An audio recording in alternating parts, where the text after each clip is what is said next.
Welcome to Cloud Industry Forum presents TWF. I'm David Terrar, CEO of the Cloud Industry Forum, which is a not-for-profit trade body that champions and helps accelerate the adoption of cloud technology and services. On this show, TechWave Forum, we interview our members, industry experts or thought leaders around cloud technology, transformation and what's coming next. If you want to find out more about us, we're at cloudindustryforum.org. I'm at DT on X, David_Terrar with an A on Threads and Instagram, and I'm easy to find on LinkedIn and the web. This is actually the last show of our 2023 season, and rather than have a guest, I've decided to give you my thoughts on this year in tech and a review of the 18 shows we've done so far, and then I'll give you my thoughts on why this year has been special, why it's the start of something, and what happens next in 2024. So this happens to be the 19th episode of the season, and I was thinking about that number, and I'm a music fan, so 19th Nervous Breakdown by the Stones, and Hey 19 by Steely Dan, and No No No No 19 by Paul Hardcastle all popped into my head. And now I've immediately lost all of the millennials and the Gen Z out there, the Gen Z out there with 60s and 80s song references. But if you do a search, it's remarkable how many songs there are with 19 in the title. I then Googled what's the significance of the number 19, and the first entry came back, said, the spiritual meaning of angel number 19 is connected to perseverance, inner power, and finding your spiritual path. It is a number that is blessed with the energy of hope and finding faith. It can also serve as a reminder that the chance of fortune comes when you practice positive thinking. So I thought perseverance, inner power, and positive thinking sound like three great themes to finish off 2023 and start our new year of 2024. Now, I actually believe that 2023 has been a pivotal year. It's the start of something in the way that 1969 was the start of something and 2007 was the start of something. So let me explain that. The World Economic Forum says 1969 was the start of the third industrial revolution when computers and electronics and automated production started. We then got a successive sequence of innovations throughout the rest of the 20th century and into the 2000s. The mainframe, followed by the mini computer, and then the personal computer was announced in 81, networks, email, client server, the start of the internet in the 90s, the start of e-commerce. Every company gets a website, but those sites are static. The web was kind of one-dimensional, and we interacted with it using a keyboard and a mouse. That's the first technology wave. I believe the next wave started in 2007. That's the year that simultaneously we started using the cloud computing term on a regular basis, at the same time as social media got serious and we all started using it for business, at the same time as mobile technology and smartphones took off. Now, I can remember Jeff Hand's TED Talk in February 2006, where he demonstrated affordable multi-touch screen technology. There were gasps from a very sophisticated and savvy TED audience, and yet only a year later, touchscreen and multi-touch was mainstream.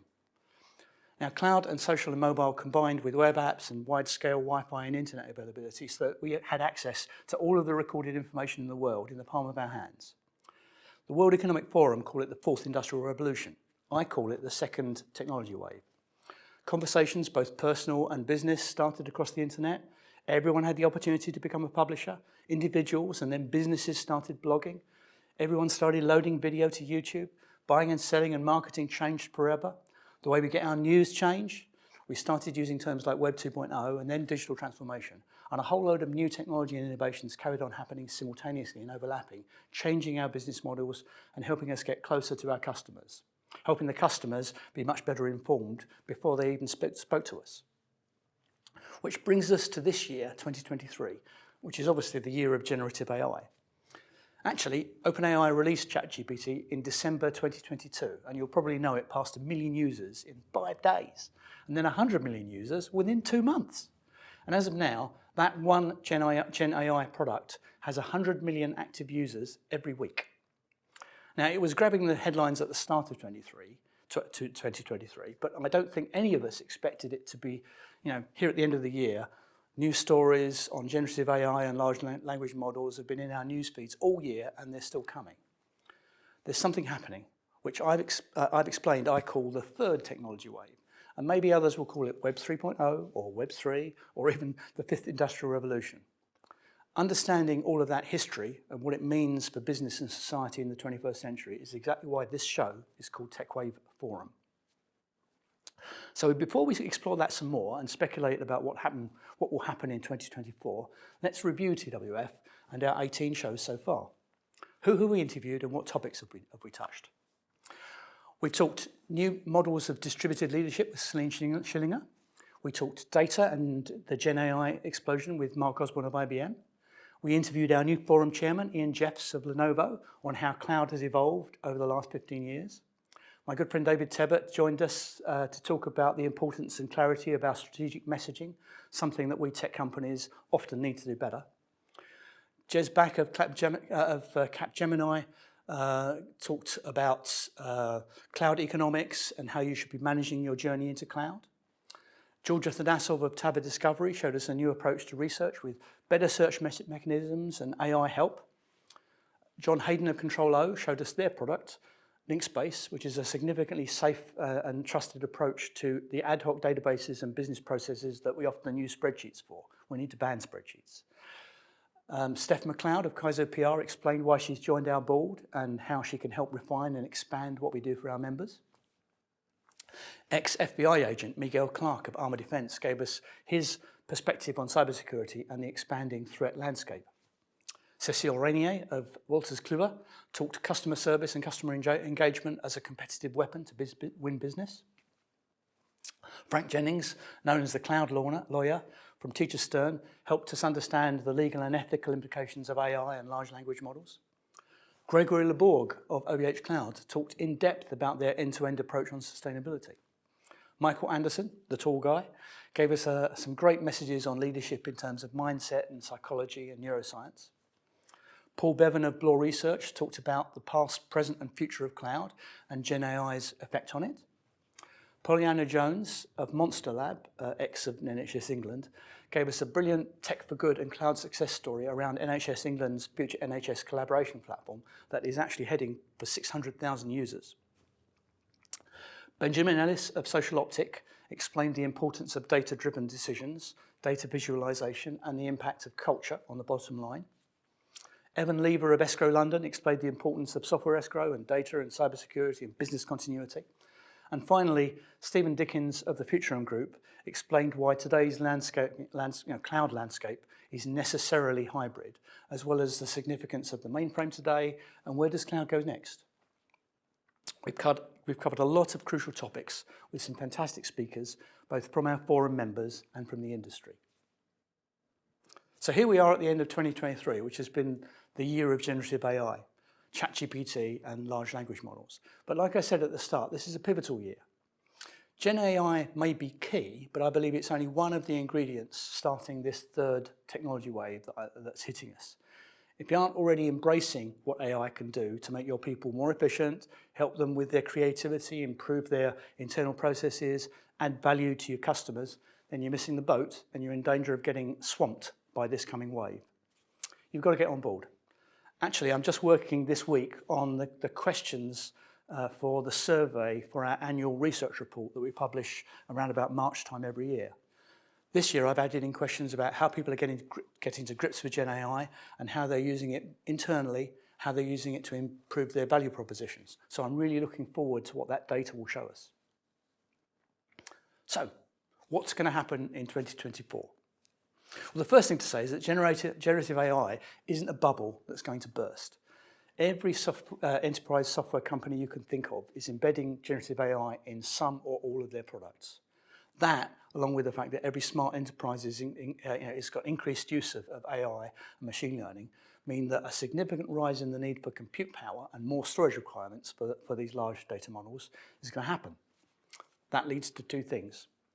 It's great for us in the cloud sector because we'll need more data centers and more cloud technology options to enable and deploy that use of AI. The other thing it means is a big change of the guard in the chip market as the need for specialized chips optimized for generative AI explodes. What else?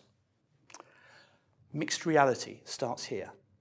Meta's new Quest 3 headset is on the market. Apple's much more expensive Vision Pro headset is available soon. These are going to be used by early adopters and trailblazers, but not everyone wants to be wearing such an unwieldy device, no matter what the benefits. But the technology, the same technology as the Quest 3, will be available in a pair of smart glasses. That's a real thing, that's work in process, that's where we're heading. So this third technology wave is bringing another change in the way that we interact with technology. We're already used to speaking to our smart devices, although we're all desperate for ChatGPT-like answers instead of some of the responses we get from Alexa or Siri or Google Home. Mixed reality headsets add gesture control and eye tracking and facial recognition, as well as voice. What was science fiction is about to become science fact. The first tech wave brought us the keyboard and the mouse. The second wave brought us mobility and multi-touch screens. Now this third tech wave adds voice and gesture and eye tracking. We've come from a one-dimensional static internet to a two-dimensional interactive internet, and now we're in the process of moving into a 3D immersive internet, and we'll see more of that change happening in 2024. So, Gen AI marches on, driving the need for cloud as an enabling technology, and in turn driving the need for specialized chips to do it more efficiently. Mixed reality starts to get real, and those are my 4 biggest factors in 2024. But what else is important? So here are 3 more. Sustainability, net zero, carbon neutral. Last year, I was expecting sustainability to be one of the big things in 2023. Those stories got drowned out by Gen AI news, but the increased power requirements generated by Gen AI mean there's even more pressure on that topic now. It has to be key for this year. Our research earlier this year highlighted that it was in the criteria for supplier selection in people's tender documents, but when the deals were being done, cost became a bigger factor. However, from the conversations I'm having now, GRC issues and sustainability are finally becoming serious factors in the decisions. Check out our show with Gregory Leborg to get the story on how to approach this topic right. Next one, cybersecurity. How you navigate 2024's expanding threat landscape is crucial. The scammers and the hackers and the black hats are using AI to be even more dangerous. Malware is becoming a real big issue. Check out our show with Miguel Clark to give you a framework and an approach to balance the risks you're facing versus what you need to invest. And lastly, edge computing. Sensors, IoT devices, smartphones, tablets, they're providing more and more data. Obviously, there are bandwidth limitations and latency issues and network disruptions. The need to act on insights closer to the data source is becoming essential. We've got enabling apps, orchestrations, APIs. Eventually, we'll be blurring the line between device, network, edge, and the cloud. Gartner suggests that 75% of enterprise data will be processed at the edge. Now, I'm not sure of those numbers, but I believe in the trend. And yet again, generative AI will drive the need for more compute and more storage at the edge too. So, those are my 7 technology trends to watch for in 2024. They'll be guiding our choice of speakers for our 2024 season. As I said at the start, TWF is about cloud transformation and transformation and what's next. And we're looking forward to some great conversations with our members, industry experts and thought leaders, and of course book authors too. We are taking a break for the holidays. This is the last show of 2023, but we will be back live every week on Wednesdays from the second week in 2024 onwards. If you want to find out more about us, go to cloudindustryforum.org, email us at info@cloudindustryforum.org, and we wish you all the best however you celebrate this holiday period. See you in the new year.